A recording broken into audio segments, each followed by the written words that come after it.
नमस्कार मंडळी, श्री स्वामी समर्थ. यंदा 2026 या वर्षी अधिक महिना हा आलेला आहे आणि हा अधिक महिना 17 मे 2026 पासून सुरू होणार असून 15 जून 2026 ला संपणार आहे. आपल्या हिंदू धर्मामध्ये अधिक मासाला अत्यंत पवित्र आणि पुण्यकारक मानलं गेलं आहे. या काळामध्ये दान धर्माला विशेष महत्त्व आहे. दान हे वेगवेगळ्या पद्धतीचे वेगवेगळ्या ठिकाणी वेगवेगळ्या स्थानी आपण आपल्या पद्धतीने करू शकतो. पण त्यातली त्यात सर्वात जास्त श्रेष्ठ दान मानलं जातं ते अन्नदान, दुसरं म्हणजे दीपदान आणि तिसरं म्हणजे गोदान. आणि त्यातली त्यात दीपदान करणं हे अत्यंत सर्वोच्च पुण्यदायी मानलं गेलं आहे, कारण हे दीपदान कोणीही सहजपणे करू शकतो. अधिक महिना हा दर 3 वर्षांनी येत असतो. तसेच हा महिना श्रीहरी विष्णूंच्या पूजेसाठी समर्पित आहे आणि म्हणूनच या महिन्याला पुरुषोत्तम मास असं सुद्धा म्हटलं जातं. या अधिक मासामध्ये आपण जे काही दानधर्म करत असतो तर त्याचे 10 अधिक पटीने आपल्याला पुण्यफळ हे मिळत असते आणि म्हणून या अधिक महिन्यामध्ये जो तो आपापल्या परीने दानधर्म हा करत असतो. आणि त्यातच अत्यंत महत्त्वाचं दान आहे ते म्हणजे दीपदान. तर हेच दीपदान आपल्याला अधिक मासामध्ये कसं कोठे करायचं आहे आणि दिवा तेलाचा लावायचा आहे की तुपाचा लावायचा आहे, तसेच दिवा आपल्याला धातूचा घ्यायचा आहे की इतर कोणता घ्यायचा आहे, दीपदान करण्याची योग्य शास्त्रोक्त पद्धत काय आहे, अधिक मासात दीपदान करण्याचं महत्त्व काय आहे, त्याचे फायदे काय आहेत, याबद्दलची संपूर्ण माहिती मी तुम्हाला आजच्या या व्हिडिओमध्ये देणार आहे. त्यामुळे व्हिडिओ स्किप न करता अगदी शेवटपर्यंत नक्की पहा. आता सर्वात आधी आपण जाणून घेऊया की आपल्याला अधिक मासामध्ये दीपदान करण्याचे काय फायदे होतात, त्याचं काय महत्त्व आहे. तर दीपदान हे अज्ञानाचा अंधकार दूर करून ज्ञानाचा प्रकाश पसरवण्याचं प्रतीक आहे. असं म्हटलं जातं की अधिक मासामध्ये दीपदान केल्याने आपल्या जीवनामध्ये सुख, समृद्धी आणि आध्यात्मिक ज्ञान हे आपल्याला प्राप्त होत असतं. शास्त्रानुसार पुरुषोत्तम मासामध्ये दीपदान केल्याने सर्व प्रकारच्या दोषापासून आपल्याला मुक्ती मिळते आणि अक्षय पुण्याची आपल्याला प्राप्ती देखील होते. त्याचप्रमाणे या अधिक मासामध्ये संध्याकाळी तुळशी वृंदावनाजवळ किंवा विष्णू मंदिरामध्ये दीपदान केल्याने भगवान श्रीहरी विष्णू हे प्रसन्न होतात आणि आपल्या कुटुंबामध्ये त्यांच्या आशीर्वादाने सुखशांतीही कायम राहते. दीपदान म्हणजे काय, तर धार्मिक ग्रंथशास्त्रानुसार देवांच्या ठिकाणी दीपदान करणे किंवा दिवा ठेवणे याला दीपदान असं म्हणतात.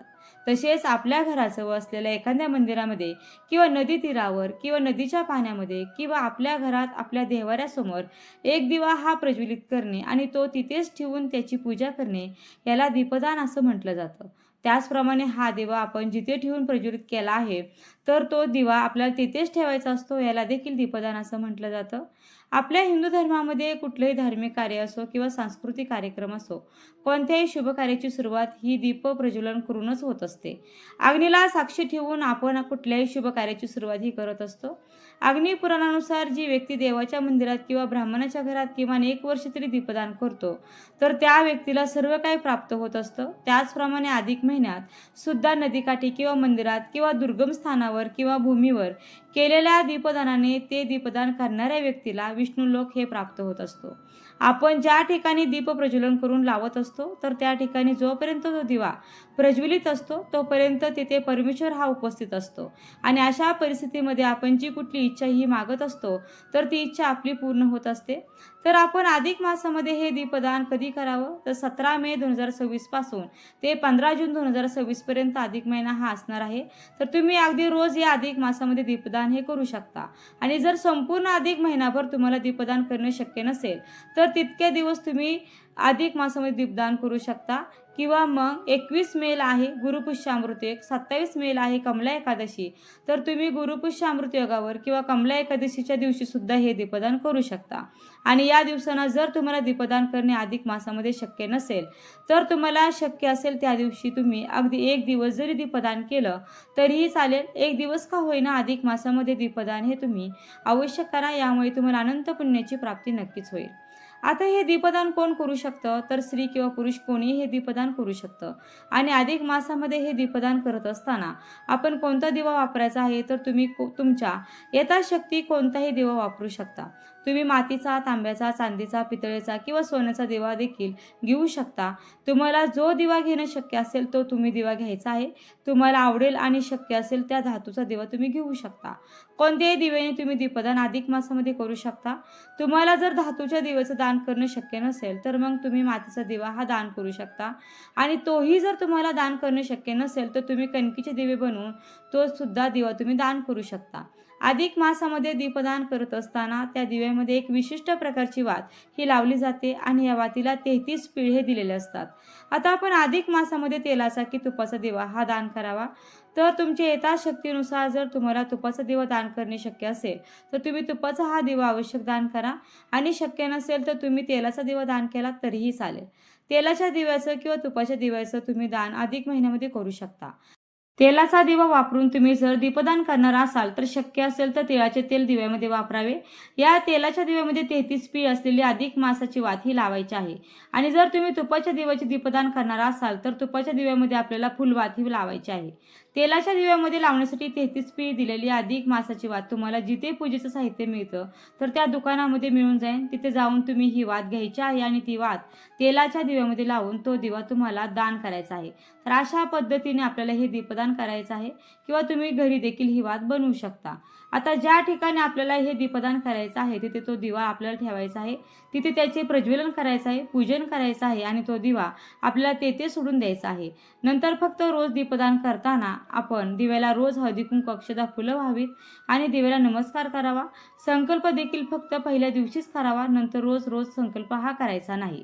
मग हे दीपदान तुम्ही एखाद्या तुमच्या घराजवळ असलेल्या मंदिरामध्ये किंवा स्वामी समर्थ महाराजांच्या केंद्रात, मठामध्ये किंवा एखाद्या नदी तीरावरती येथे सुद्धा दीपदान तुम्ही करू शकता. किंवा मग तुम्ही नदीच्या वाहत्या पाण्यामध्ये प्रज्वलित केलेला दिवा आपण सोडून द्यायचा आहे. तर या पद्धतीने तुम्ही दीपदान हे अधिक मासामध्ये करू शकता. त्याचप्रमाणे आपल्या घरामध्ये असलेल्या तुळशी मातेजवळ सुद्धा आपण हे दीपदान करू शकतो. आणि यापैकी जर तुम्हाला काही शक्य नाही झालं तर मग तुम्ही तुमच्या घरामध्ये संपूर्ण अधिक मासामध्ये अगदी मनोभावे रोज एक दिवा हा प्रज्वलित करायचा. आणि अधिक मास संपल्यानंतर ज्या दिवशी अधिक मास संपेल तर त्या दिवशी तुम्ही संपूर्ण अधिक महिनाभर आपण जो दिवा प्रज्वलित केलेला आहे तर तो दिवा आपल्याला ब्राह्मणाला दान करायचा आहे. तर आता आपण जाणून घेऊया की हे दीपदान आपल्याला कसं करायचं आहे, त्याची पद्धत काय आहे. हे दीपदान करताना सर्वात महत्त्वाचं आहे ते म्हणजे संकल्प. तुम्ही कशा पद्धतीने दीपदान हे करणार आहात. तुम्ही एखाद्या मंदिरामध्ये किंवा नदी तीरावर तेलाचा किंवा तुपाचा त्याचप्रमाणे दररोज किती यथाशक्ती अधिक मासामध्ये दीपदान हे करणार असाल तर ते तुम्हाला संकल्पामध्ये बोलून दाखवायचं आहे. आपल्या उजव्या हातामध्ये थोडंसं पाणी आपल्याला घ्यायचं आहे. त्यामध्ये हळदी कुंकू अक्षता फूल टाकून मनातल्या मनात आपल्याला संकल्प करायचा आहे. आणि जर तुमची एखादी इच्छा असेल तर ती सुद्धा तुम्ही बोलून दाखवायची आहे. आणि या कारणासाठी माझी ही इच्छा पूर्ण होण्यासाठी मी हे दीपदान करत आहे असा आपण संकल्प हा करायचा आहे. श्री हरी विष्णूंचं स्मरण करून आपल्याला हा संकल्प करायचा आहे. जर तुम्ही एखाद्या मंदिरामध्ये हे दीपदान करणार असाल तर तुम्ही सकाळी किंवा संध्याकाळी केव्हाही तुम्हाला जमेल त्यावेळी तुम्ही हे दीपदान करू शकता.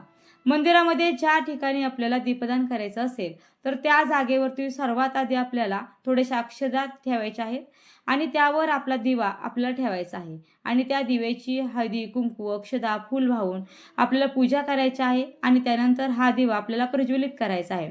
आणि हा दिवा प्रज्वलित केल्यानंतर आपल्याला एक मंत्र म्हणायचा आहे. आणि हा मंत्र असा आहे: दीप ज्योती परब्रह्म, दीप ज्योती जनार्दन, दीपो हरतु मे पाप, दीप ज्योती नमस्तुते. हा मंत्र किंवा दुसरा साधा मंत्र देखील आहे: शुभम करोती कल्याणम आरोग्य धनसंपदा, शत्रुबुद्धी विनाशाय दीप ज्योती नमस्तुते. तर बघा, यापैकी तुम्ही कुठलाही मंत्र, दोन्हीपैकी एक मंत्र म्हणू शकता. आणि हा मंत्र म्हणून आपल्याला दीप प्रज्वलित करायचा आहे.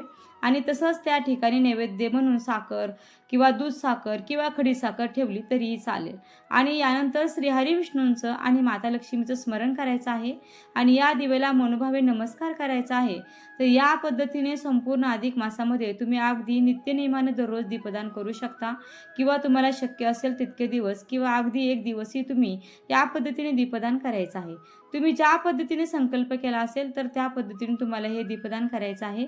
सकाळी किंवा संध्याकाळी कधी हे दीपदान केलं तरीही चालेल, पण वेळ एकच ठेवा. आज सकाळी केलं, 9 वाजता केलं तर रोज 9 वाजताच दीपदान करण्याचा प्रयत्न करा. एखाद्या दिवशी इकडे तिकडे झालं तर ठीक आहे, पण वेळ मात्र एकच ठेवा. करावा. आणि जसं मी तुम्हाला आधी सांगितलं त्याप्रमाणे जर तुम्हाला यापैकी काही शक्य नसेल तर आपल्या घरामध्ये अधिक मासात रोज याच पद्धतीने दीप प्रज्वलन करावं. रोज एक दिवा प्रज्वलित करावा आणि अधिक मासाच्या शेवटच्या दिवशी तो दिवा आपल्याला दान करायचा आहे एखाद्या ब्राह्मणाला. तर या पद्धतीने अधिक मासामध्ये दीपदान हे तुम्ही करायचं आहे.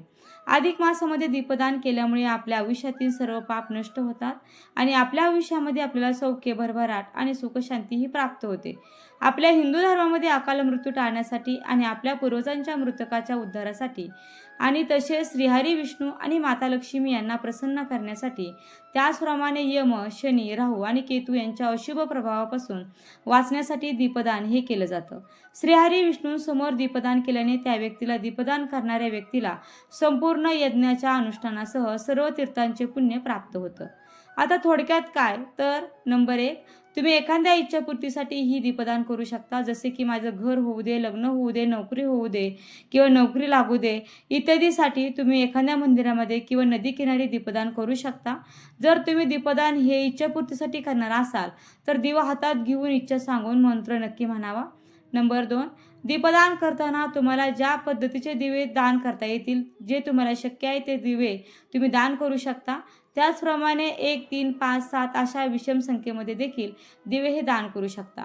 जर तुम्ही अधिक मासात 1 तिळाच्या तेलाचा दिवा आणि 1 तुपाचा दिवा जर आपण दान केला तर अश्वमेध केल्याचं पुण्य आपल्याला मिळतं असं शास्त्र सांगतं.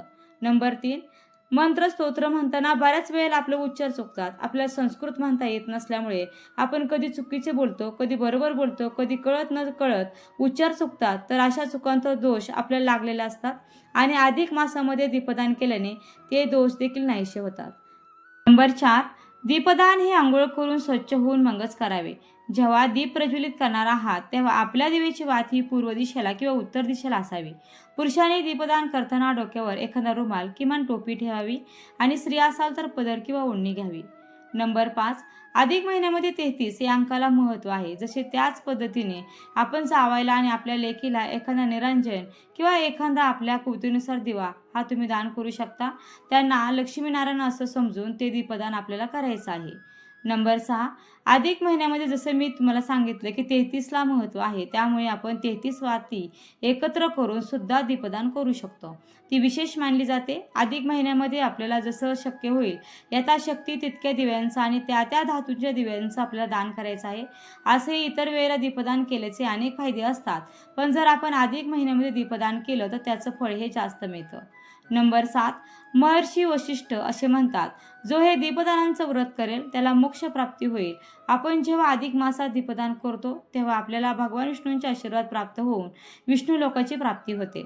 नंबर 8, दीपदान केल्याने आपल्या डोळ्यांचे जे आजार असतात ते दूर होतात. पुत्रप्राप्ती होते, स्त्रियांना सौभाग्य प्राप्ती होते, आपल्या मार्गातील अनेक अडथळे दूर होतात आणि शनी, राहू, केतू यांच्या वाईट प्रभावापासून वाचण्यासाठी सुद्धा दीपदान हे केलं जातं. त्यामुळे भगवान विष्णूंचे, माता लक्ष्मींचे आणि इतर सर्व देवी देवतांचे अखंड कृपा आशीर्वाद मिळवण्यासाठी अधिक मासामध्ये दीपदान आवश्यक करावं. प्रत्येकाने यथाशक्ती दीपदान करण्याचा प्रयत्न करावा. असं म्हणतात की अधिक मासात केलेल्या दीपदानाचं फळ हे आपल्या वजना इतके सोने दान केल्यासारखे फळ मिळते. तर असे हे मोठे पुण्य आपल्याला दीपदान केल्याने मिळणार आहे. त्यामुळे अधिक मासात आपल्याला यथाशक्ती दीपदान हे करायचं आहे. तर कसा वाटला आजचा व्हिडिओ आवडला असेल तर व्हिडिओला नक्की लाईक करा, शेअर करा व चॅनलला सबस्क्राईब करायला मात्र अजिबात विसरू नका. व्हिडिओ शेवटपर्यंत पाहिल्याबद्दल अगदी मनापासून तुमची खूप खूप आभारी आहे. धन्यवाद. श्री स्वामी समर्थ. जय जय स्वामी समर्थ. रामकृष्ण हरी. जय जय रामकृष्ण हरी. ओम नमो भगवते वासुदेवाय.